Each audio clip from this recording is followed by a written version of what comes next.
通知廚房。大家好，我係通少，歡迎嚟到通知廚房。今日我想同大家分享一個適合喺聖誕佳節一家人一齊整一齊食，做法簡單又好味道嘅榛子朱古力酥皮聖誕樹。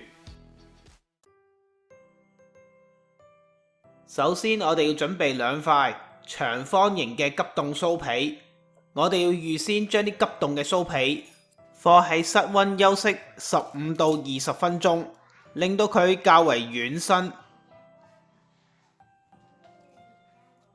喺其中一塊長方形嘅酥皮上邊，我哋平均搽上薄薄地嘅朱古力榛子醬。阿通少啊，我冇朱古力榛子醬啊！冇問題㗎，陳師奶。你哋冇嘅話，當然可以改用其他嘅果醬，例如搽麵包嘅士多啤梨果醬就係一個唔錯嘅選擇啦。又或者落我最中意食嘅紅豆沙蓉都可以㗎。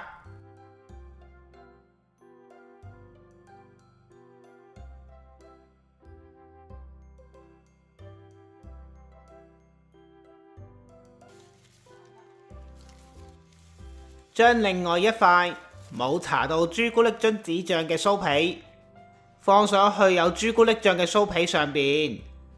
呢一步大家就要細心少少，要將2塊酥皮冚得啱啱好，唔好歪嚟歪斜啊！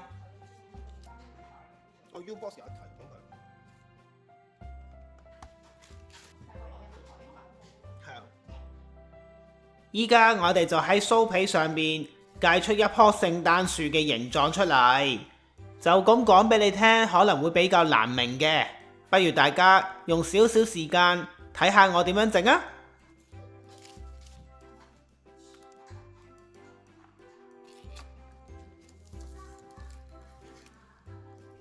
切咗出嚟嘅酥皮唔好掉咗佢啊，將佢哋慢慢咁樣捲起，一陣間放入焗爐一齊焗。咁就會成為非常之好食嘅朱古力牛角酥。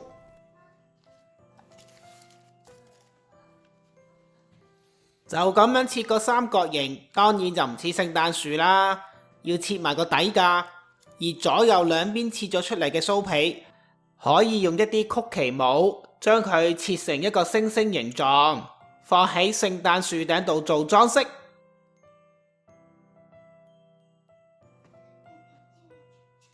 切好嘅聖誕樹就好似我咁樣，將佢左右兩邊平均咁樣將佢切成一行行，每行都要有一定嘅闊度㗎，唔好切得太細條。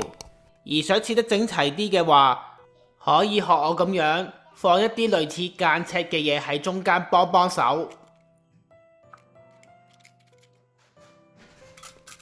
切好一行行嘅酥皮，我哋就用手輕輕力將佢扭曲，由聖誕樹嘅底部一直扭向佢嘅頂部。底部嘅酥皮比較長，所以可以扭2次左右。當去到上邊比較短嘅時候，就盡量扭一下就 OK 㗎喇。扭1至2條酥皮之後，我哋成手都會黐滿朱古力漿。呢個時候最好都係清潔好雙手先返嚟再扭過。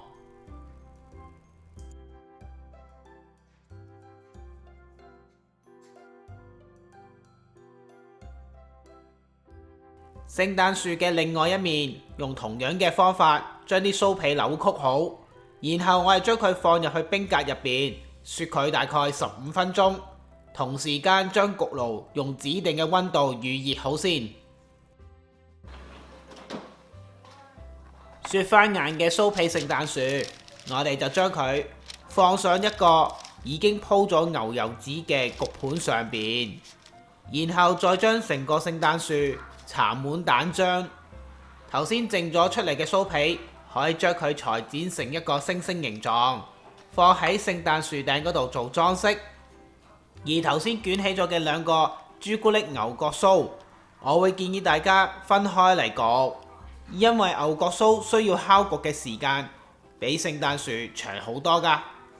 搞掂好晒之後，就可以放入焗爐度，用指定嘅溫度同時間，將個聖誕樹焗到金黃靚仔。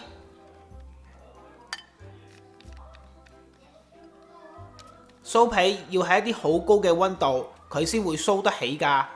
所以焗嘅時候好容易就會將佢焗燶。我會建議大家焗咗佢大概8至到10分鐘就睇一睇。如果已經非常之金黃靚仔嘅話，就不妨冚一張錫紙喺面遮住佢，再由得佢用剩餘嘅時間將佢焗熟。搞掂好晒啦，大家睇下係咪焗得好金黃靚仔呢？梗係啦，我見佢差唔多咁金黃，就鋪到張錫紙啊嘛，都話咗唔會焗燶佢噶啦。出咗爐一陣之後，我哋就可以搽埋啲牛油溶液上去，等佢望落去更加光亮同埋有香味。另外我哋仲要搽啲糖漿上去，令到佢更加好味道。至於你話咩糖漿，其實冇乜所謂噶，西多士嗰啲又得，我就用楓樹糖糖漿。兩樣都冇，改用蜜糖都可以㗎。點放就可以。跟住呢一步，我覺得就最好玩啦，就係同聖誕樹做裝飾。我呢就加咗啲七彩嘅朱古力粒落去。其實你用其他任何七彩繽紛嘅糖果都可以㗎。甚至呢一步你可以交俾你小朋友去發版。等佢哋去發揮佢哋嘅創意同幻想，或者會嚇你一跳㗎。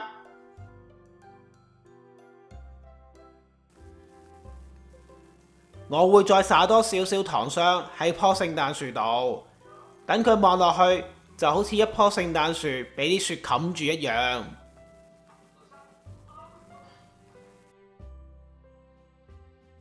呢個榛子酥皮朱古力聖誕樹真係又好味又好玩，而且充滿住聖誕嘅氣氛，同屋企人一齊整一齊玩，真係非常之適合㗎。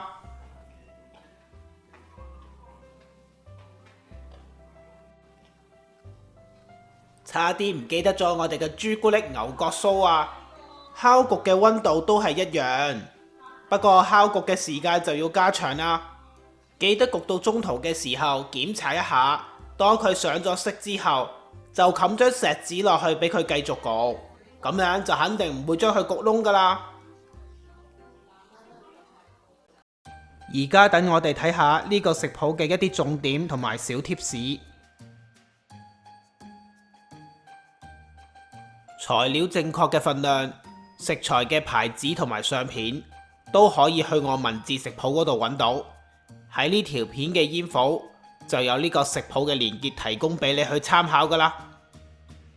如果大家中意我嘅短片，希望你會俾個 like 同埋 share 俾你身邊嘅朋友，仲要訂閱我嘅頻道支持下我。訂閱完之後記得要撳埋隔籬個鐘仔，咁樣你先會收到我最新嘅通知噶。我哋下次再見啦，拜拜。